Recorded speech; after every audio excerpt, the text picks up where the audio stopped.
Hello, this is Chef John from foodwishes.com with Cajun Spice Chicken Wings. That's right, we're doing a New Orleans-inspired version of buffalo chicken wings, complete with the always delicious remoulade sauce. And this really was an incredible combination, which is why it's kind of weird I'm going to tell you to forget about the exact ingredients I used here, since we're going to be reviewing what is by far the best chicken wing technique that does not include a deep fryer, which of course makes everything much easier and less messy. So with that, let's go ahead and get started with our Cajun spice blend, which will start with the most important ingredient, which ironically is not a spice.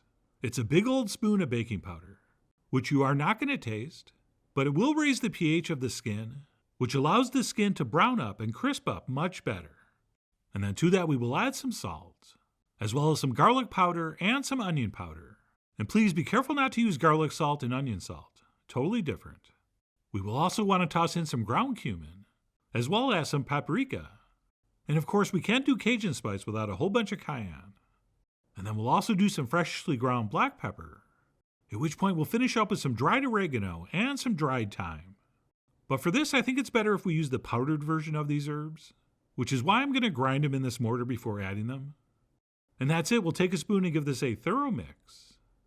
And while this really was very, very delicious, as long as we have the baking powder, this technique will work with any spices you want. So please feel free to switch them up. I mean, you guys are, after all, the mad kings of your chicken wings. Oh, and speaking of burning your family, these wings are kind of spicy, but if you really wanted some hot wings, you could easily double the amount of cayenne here. But anyway, once that's set, it's ready to apply to our chicken wings, which I usually like to buy whole and cut in half myself. And this is why. Okay, you see this tiny drumette? Right next to this very large drumette?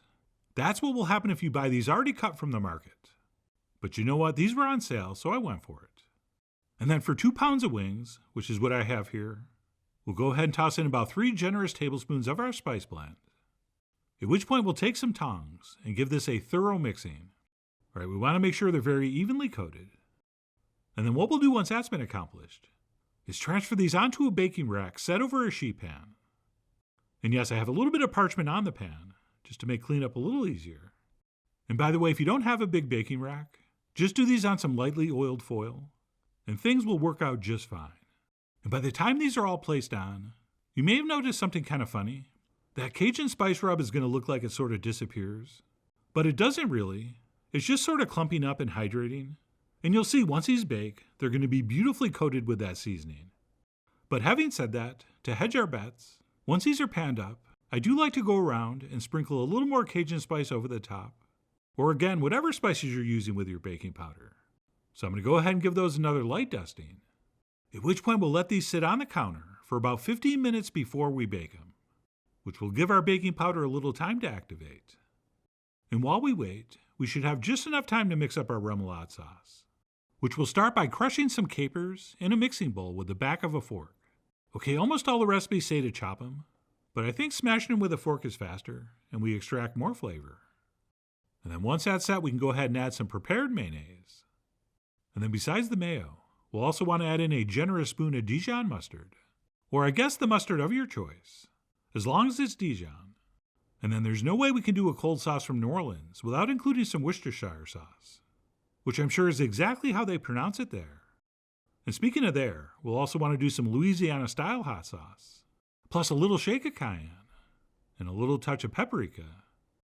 And then let's bring this home with a little bit of crushed garlic, some freshly and thinly sliced green onions, also known as scallions, plus some freshly chopped Italian parsley. And then last but not least, we'll brighten this up with a little bit of fresh lemon juice. And that's it. We'll take a whisk and give this a mix. And other than tasting this for seasoning, and maybe adding a pinch of salt, which because of the capers it might not need it, but other than adjusting the seasoning, once this is mixed, we can simply refrigerate that until needed. And by now our chicken wings should be ready to bake, which means we'll go ahead and place those into the center of a 425-degree oven for about 40 to 45 minutes, or until those are cooked through and beautifully browned. And yes, I usually do flip these halfway through, but this time I didn't because I might have forgot, which means the underside is not really going to brown up as much. But you know what? The rest of the wing was so nicely browned and crispy and crusty, these ended up being fine. So if you want to flip halfway through, go ahead. But know that these are fine if you don't.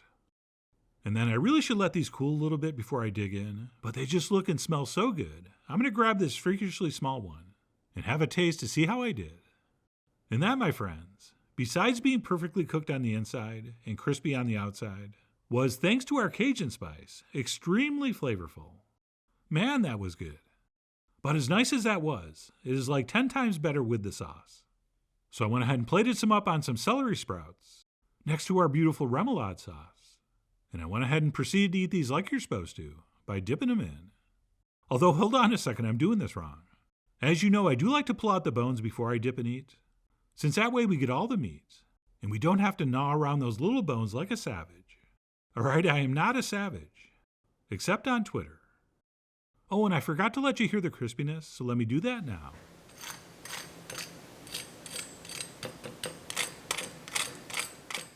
Oh yeah, fork don't lie. And please note, this was like 15 minutes after they came out of the oven, which is just how well that baking powder technique works. So if you only remember one thing from this video, please let it be that baking powder trick.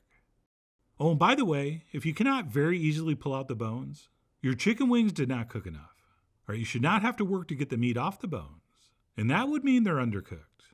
And as I've said many times before, an undercooked wing is an evil wing. And please, do not serve evil wings. And now if you'll excuse me, I need to take a little taste of this celery sprout, which really was so bitter and not that pleasant. But hey, they look nice, and it was actually a pretty decent palate cleanser. Except now I need to cleanse my palate from that with another wing. And for the record, this remoulade sauce is good on so many things. But when you pair it with these aggressively spiced wings, it really is amazing. And not just because we have a nice contrast in textures and flavors, but we also get that third extra level of contrast, which is with temperature. Alright, a hot wing dipped in a cold sauce is so addictive. And really, that is the reason buffalo-style chicken wings got so popular. Do you think it was just that 2-ingredient sauce? Okay, Frank's hot sauce and margarine? No, that was not it. It was the fact they were dipped in a cold blue cheese dressing afterward. That was the magic that drunken line cook stumbled upon oh so many years ago at the Anchor Bar. And I would have kept talking about how delicious these were, but I'm getting chicken wing grease all over the camera and tripod. So I'm going to go ahead and wrap this up and eat the rest. And I'll just finish up by saying, I really do hope you give these a try soon. So please follow the links below for the ingredient amounts, a printable written recipe, and much more info as usual. And as always, enjoy.